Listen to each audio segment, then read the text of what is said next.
Yes. अब ये देखिए, हमने बोला ग्लास को सिल्क से रब करने से दोनों में इलेक्ट्रिसिटी आ जाती है, चार्ज पैदा हो जाता है। ठीक है, अब हम ये जानना चाहते हैं कि ये भी हमको पता चल गया कि दो टाइप की इलेक्ट्रिसिटी है, दो टाइप के चार्ज होते हैं, पॉजिटिव और नेगेटिव। तो we may inquire, we may ask कि which kind of electricity produces in the glass and which kind of electricity produces in the silk due to rubbing action.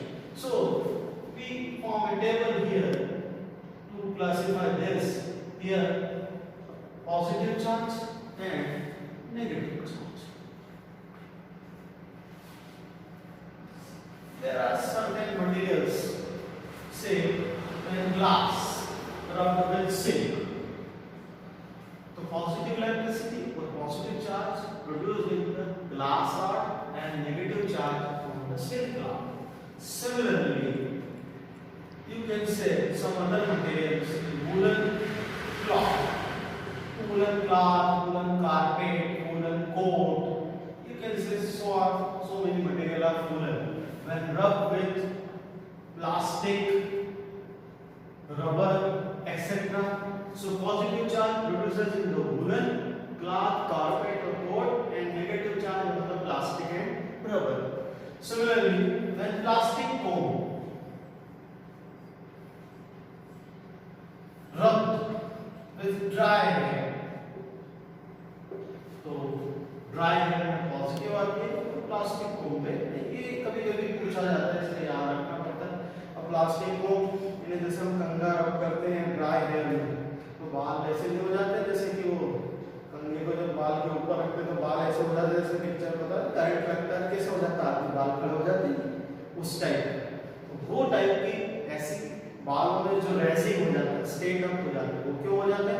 Because of positive electricity dry hair and negative electricity in comb. तो ये कुछ materials हैं जो positive negative electricity के हिसाब से classify.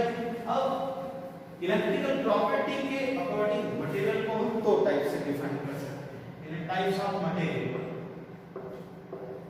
जितने भी मटेरियल पाए जाते हैं उनमें हम इलेक्ट्रिकल प्रॉपर्टी के हिसाब से कि वो इलेक्ट्रिकल प्रॉपर्टी को शो करते हैं या नहीं, उसके हिसाब से दो टाइप के मटेरियल हम बना सकते हैं। जैसे पहला मटेरियल होता है कंडक्टर, उसको हम बोलते हैं कंडक्टर्स, और दूसरे मटेरियल को बोलते हैं इंसुलेटर्स। बहुत सिंपल डेफिनेशन, परहैप्स पता भी होगी आपको। कंडक्टर्स आर दोस मटेरियल्स और substances which allow the electric current to pass through them, and insulators are those substances which do not allow the electric current to pass through them.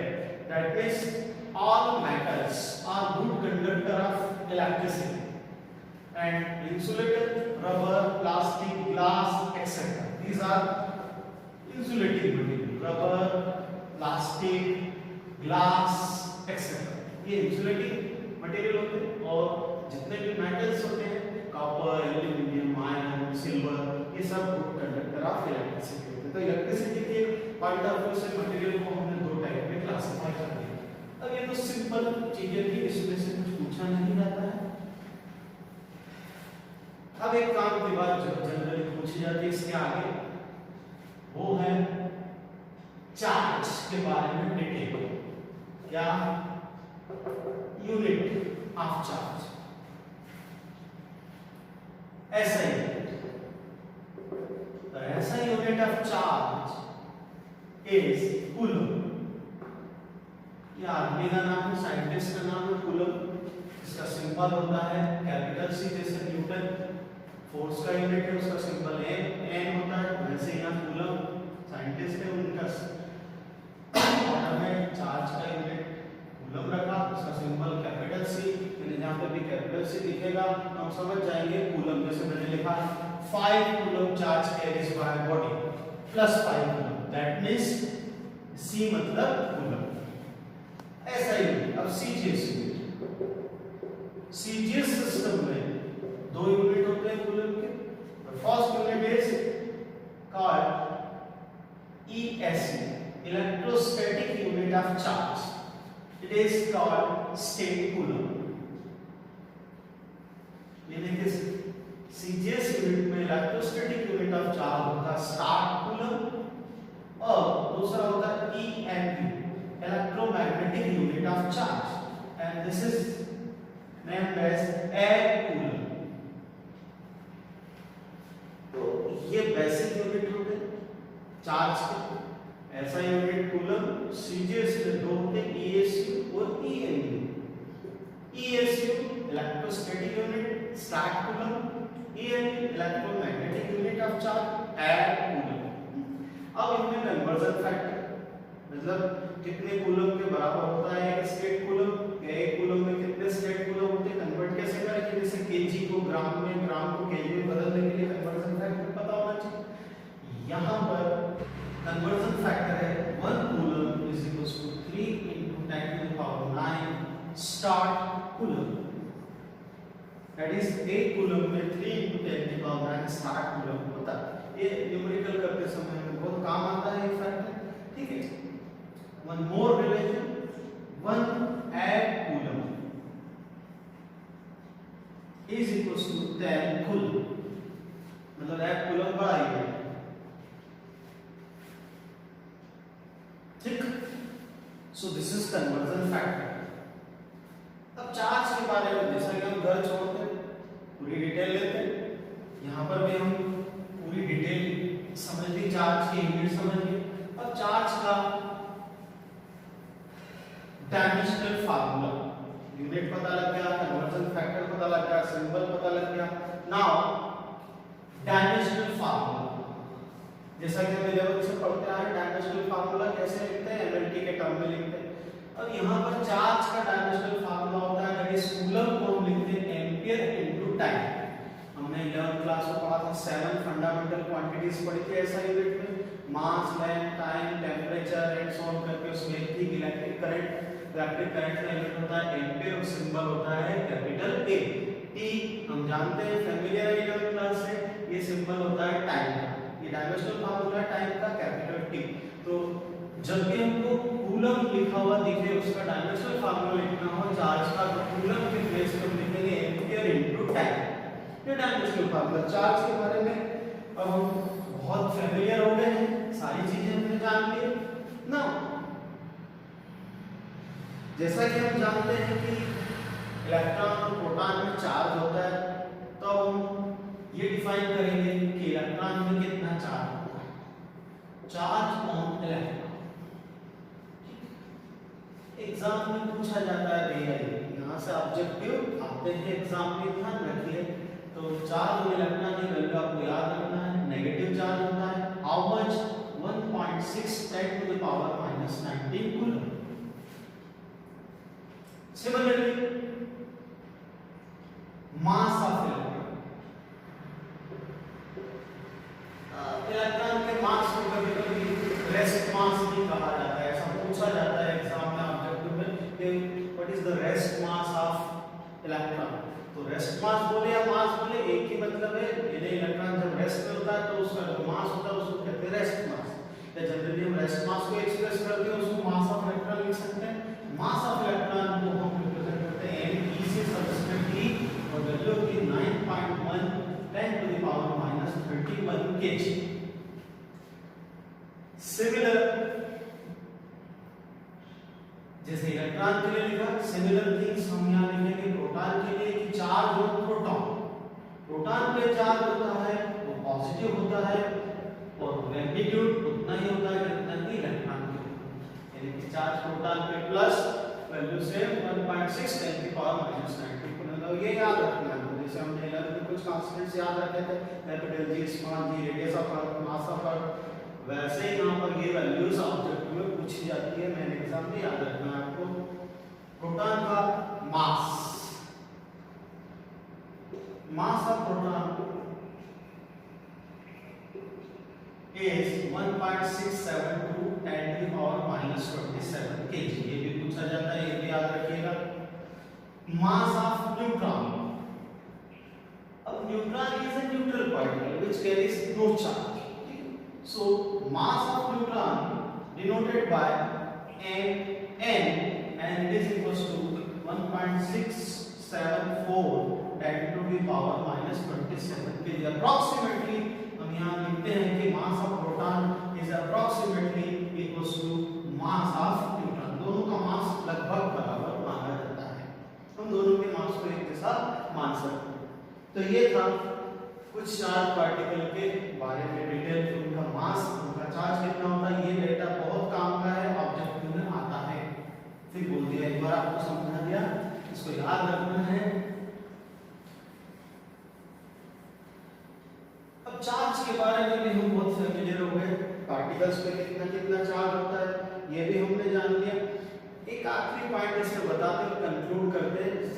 कई बार ऐसा कहा जाता है कि जब कोई टैंकर जिसमें पेट्रोल या डीजल ट्रांसपोर्ट किया जाता है तो उसमें चेन को प्रीवियसली बहुत पुराने समय में चेन को लटका देते थे उस ट्रक की बॉडी से, उस टैंकर की बॉडी से, जो जमीन को, ग्राउंड को टच करते हुए चलती थी। ऐसा क्यों किया जाता है? तो ऐसा कहा जाता है कि ड्यू टू फ्रिक्शन के कारण टैंकर की बॉडी इलेक्ट्रीफाइड हो जाती है, उसमें फ्रिक्शनल इलेक्ट्रिसिटी आ जाती है। वो फ्रिक्शनल इलेक्ट्रिसिटी से स्पार्क पैदा होता है। जब चार्ज एक पॉइंट से दूसरे पॉइंट में फ्लो होता है तो इट प्रोड्यूसेस स्पार्किंग, और वो स्पार्क से फ्लैश ऑफ लाइट प्रोड्यूस होता है जिससे कि इन्फ्लेमेबल मटेरियल ब्लास्ट हो सकते हैं। तो उस चार्ज को, फ्रिक्शनल इलेक्ट्रिसिटी जो प्रोड्यूस हो रही है, उसको अर्थ में ट्रांसफर करने के लिए वो चेन को हैंग करते हैं। ठीक है, ये कई बार पूछा जाता है कि why a metallic chain is hang to the tank from tank to ground, टैंक से ग्राउंड की तरफ एक चेन क्यों सस्पेंड की जाती है? तो because of to transfer the frictional electricity to the ground और टू द अर्थ। ओके, ये कंप्लीट हो गया। इससे ज्यादा डिटेल नहीं लेंगे क्योंकि काम की नहीं है। अब सीधा हम प्रॉपर्टीज पढ़ते हैं चार्ज की, properties of charge. Okay, there are so many properties of charge. The first one is called like charges repels and unlike charges attracts, that is plus plus minus minus charge repel करेंगे और plus minus एक दूसरे को attract. ये common एक observation है हमारा कि अनलाइक चार्ज अट्रैक्ट करते हैं और लाइक चार्जेस एक दूसरे को रिपेल करते हैं। ये बहुत इंपॉर्टेंट पॉइंट है क्योंकि ये भी ऑब्जेक्टिव में पूछा जाता है कि unlike charges dash dash dash, वहां लिखेंगे फिल इन द ब्लैंक में attract like charges dash dash dash, okay. Next property is charge is quantized, charge quantized होता है। अब इसका मीनिंग समझेंगे आगे हम। Third one is charge is conserved, charge conserved होता है। Fourth property charge is additive, charge additive होता है। और फिफ्थ प्रॉपर्टी है induction property. One by one हम इनको डिटेल में डिस्कस करते हैं। सबसे पहले हम ये देखते हैं कि why the charge is quantized and what is the meaning of quantization of charge. Charge का क्वांटाइजेशन क्या होता है और क्यों होता है? अब भैया जैसे कोई गया किसी इलेक्ट्रिक की दुकान पे और बोला कि मुझे 2.25 ट्यूबलाइट दे दे और 3.5 पंखे दे दे जल्दी से, तो दुकान वाला क्या बोलेगा भैया कि बाद में ले लेना, पहले तो डॉक्टर को दिखा दे, क्योंकि 2.25 ट्यूबलाइट और जो तू पंखे मांग रहा है 3.5 पौने 4 जो भी मांग रहा है, ऐसा तेरे को पता है कि ऐसा होता नहीं। तो फिर पूछा कितना होता है भैया? तो पंखा होता है, फिर वो समझाता है दुकान वाला कि देख 1 ले सकता है तू, 2 ले सकता है, 3 ले सकता है। 1 और 2 के बीच में तू बोलेगा 1.5 पंखा दे दे, तो फिर तेरे को डॉक्टर को दिखाना पड़ जाएगा, साइकियाट्रिस्ट है। वैसे ही ट्यूबलाइट के वो तो बोला 2.25 ट्यूबलाइट दे दे, तो 2 मिलेगी ट्यूबलाइट है, तेरे को 3 मिलेगी 2.25 ट्यूबलाइट। तेरे फादर का राज नहीं चल रहा है, तेरे को 2.25 ट्यूबलाइट दे देंगे। ऐसा क्यों? क्योंकि ये कुछ ऐसी आर्टिकल्स होते हैं, कुछ ऐसी ऑब्जेक्ट्स होते हैं जो डिस्क्रीट वैल्यू में पॉसिबल है। या तो 1 मिलेगी, 2 मिलेगी, 3 मिलेगी, 1 2 3 फ्रैक्शनल वैल्यू में मिलेगी कि 2.3 ट्यूबलाइट दे दी, 7.4 बल्ब दे दे मुझे, दैट इज नॉट पॉसिबल। तो फिजिक्स में ऐसी क्वांटिटीज को जो डिस्क्रीट वैल्यू से अवेलेबल है, इंटीग्रल फ्रैक्शन से अवेलेबल है, फ्रैक्शनल वैल्यू अवेलेबल नहीं, ऐसी क्वांटिटीज को बोला जाता है फिजिक्स में क्वांटाइज्ड क्वांटिटी। यदि मैंने कह दिया कि the number of bulb, tube light, chairs, tables in any house is quantized quantity, तो इसका मतलब यही है कि ये सारी चीजें जो भी मैंने नाम लिए वो एक इंटीग्रल मल्टीपल में ही पॉसिबल है, यानी कि उनका जो मिनिमम नंबर हो सकता है किसी घर में 1, 2, 3, 4 ही हो सकता है। 2 और 3 के बीच में कोई फ्रैक्शनल वैल्यू नहीं हो सकती, ट्यूबलाइट, बल्ब, चेयर, टेबल किसी की भी। अब ऐसा ही पूछ सकते हैं किसी भी घर में मिनिमम अगर हम बोले कि चेयर कितनी हो सकती है, ट्यूबलाइट या बल्ब या फैन कितने हो सकते हैं, तो वो मिनिमम वैल्यू है 1, उससे छोटा value of bulb, tube light, chair not possible. वैसे हम पूछ सकते हैं भैया कि कम से कम कितना चार्ज हो सकता है किसी बॉडी में, what is the minimum value of charge a body can carry और अ पार्टिकल कैन कैरी, कम से कम कितना चार्ज हो सकता है। तो इसी चीज को समझाते हैं quantization of charge. Quantization of charge, अब क्वांटाइजेशन ऑफ चार्ज में क्या समझाते हैं, पहले इसका स्टेटमेंट समझते हैं। सिंपल वर्ड में बोले तो एक लाइन में ये समझ में आता है कि चार्ज किसी भी बॉडी पे हमेशा एक स्मॉलेस्ट वैल्यू ऑफ चार्ज होता है E, उसी के इंटीग्रल मल्टीपल में पाया जाता है। यानी किसी बॉडी पे जो चार्ज होगा कम से कम कितना होगा E, जैसे नंबर ऑफ ट्यूबलाइट किसी भी घर में है तो कितनी है, मिनिमम 1, वैसे किसी भी बॉडी पे जो चार्ज हो सकता है मिनिमम वो कितना हो सकता है, E के बराबर हो सकता है। E मतलब चार्ज ऑन इलेक्ट्रॉन या चार्ज ऑन प्रोटॉन, ये वैल्यू बता रहे बस E, इसकी वैल्यू हमको पता है 1.6 × 10⁻⁻19 कूलम, ये मिनिमम चार्ज हो सकता है किसी बॉडी में। इससे छोटा चार्ज यदि तो बोलेंगे इसी के 2 टुकड़ा कर दो, E/2 चार्ज कर दो, मेरे को तो वैसी बात है जैसे तू गया कि ट्यूबलाइट को आधी करके मुझे दे दे, आधी तू रख ले, मैं गरीब आदमी, मेरे पास पैसे नहीं, तो तू गरीब है भैया, ट्यूबलाइट का क्यों लगा रहे सनलाइट पर। तो वैसे ही किसी भी बॉडी में चार्ज जो होता है वो कम से कम ये हो सकता है, E से छोटा चार्ज पॉसिबल नहीं है, इसी को कहते हैं क्वांटाइजेशन ऑफ चार्ज। अंग्रेजी में इसको जमा के बोल देंगे, इंग्लिश वेरी गुड लैंग्वेज, तो इंग्लिश में इसको कैसे बोलेंगे, the charge on any body always found in the integral multiple of the smallest value of charge, smallest value of charge which is called elementary charge or fundamental charge, and which is equals to charge on electron, that is E, and its value is 1.6 × 10⁻⁻19 coulomb. लेकिन अगर आपको पूछे what is quantization of charge, तो हम बोलेंगे किसी भी body में जो चार्ज होता है वो एक स्मॉलेस्ट वैल्यू ऑफ चार्ज, जिसको हम एलिमेंट्री चार्ज या फंडामेंटल चार्ज कहते हैं, उसके इंटीग्रल मल्टीपल में ही पॉसिबल है। इंटीग्रल मल्टीपल का मतलब होता है स्मॉलेस्ट चार्ज जो E बोला है उसका 1 टाइम चार्ज हो सकता है, 2 टाइम्स हो सकता है, 3 टाइम्स हो सकता है, लेकिन अगर हम कहें कि 1.7 times of E charge possible है क्या, हम कहेंगे नहीं है। इसलिए चार्ज को कहा जाता है क्वांटाइजेशन ऑफ चार्ज। या क्वांटाइजेशन ऑफ चार्ज का मतलब समझ गए। अब हम इसको ये कहें कि सपोज किसी बॉडी पे Q चार्ज है भैया, तो मैं इसको क्वांटाइजेशन ऑफ चार्ज के अकॉर्डिंग फॉर्मुलेट करूंगा, charge Q +/- NE, where N = 1, 2, 3 and so on, and E = 1.6 × 10⁻⁻19 coulomb. अगर बॉडी में प्लस चार्ज है तो यहाँ प्लस साइन आ जाएगा, माइनस चार्ज है तो माइनस साइन आ जाएगा। अब अगर बॉडी में कम से कम चार्ज है तो मैं इनकी वैल्यू 1 लिख लूंगा, ये बॉडी में चार्ज हो जाएगा E।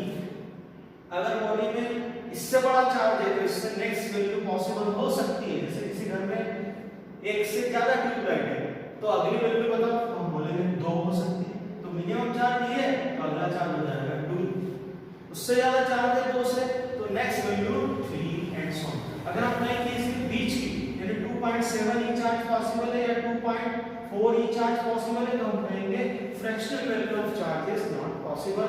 इसी को बोलते हैं क्वांटाइजेशन ऑफ चार्ज। भैया बहुत सिंपल, ठीक है, ये फार्मूला क्वांटाइजेशन ऑफ चार्ज का, ये याद रखना है।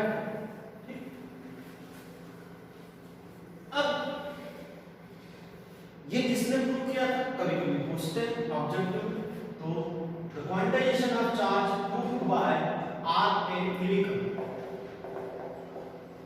आर ए मिलिकन ने ये प्रूव किया था, उनकी इस होशियारी के लिए उनको नोबेल प्राइज भी दिया गया था। बहुत अच्छी बात उन्होंने बताई कि चार्ज के बारे में कि चार्ज क्वांटाइज होता है। ठीक, अब एक और क्वेश्चन जनरली ऑब्जेक्टिव में आता है अपार्ट फ्रॉम दिस डिस्कशन, वो बताता हूं कि how many electrons are there, how many electrons are there in 1 coulomb charge. एक कूलम चार्ज में कितने इलेक्ट्रॉन होते हैं, ये जनरली पूछा जाता है ऑब्जेक्टिव में। अब हम बेसिक गणित जो पढ़ी थी बचपन, अर्थमेटिक पढ़ी थी, उसको याद करें। याद बोला था मैंने कि एक इलेक्ट्रॉन में कितना चार्ज होता है, एक इलेक्ट्रॉन में चार्ज होता है 1.6 10 की power -19। Forget about the positive and negative nature, magnitude of charge is this much coulomb.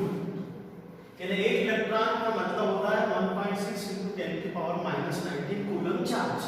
इसको उल्टा लिखिए कि 1.6 × 10 की power -19 coulomb means 1 electron. That is 1 coulomb means 1/1.6 × 10 की पावर -19 इलेक्ट्रॉन्स। इसको सॉल्व करते हैं हम, तो यहाँ का 6.25 10 की power 18 electrons. The answer is 1 electron 1 coulomb charge is equals to this much number of electrons। यानी एक कूलम चार्ज में कितने इलेक्ट्रॉन होते हैं, तो हम आंसर लिखेंगे 6.25 10 की पावर 18 इलेक्ट्रॉन्स। ये याद रखना है, ये भी पूछा जाता है। Okay, quantization is finish. Okay.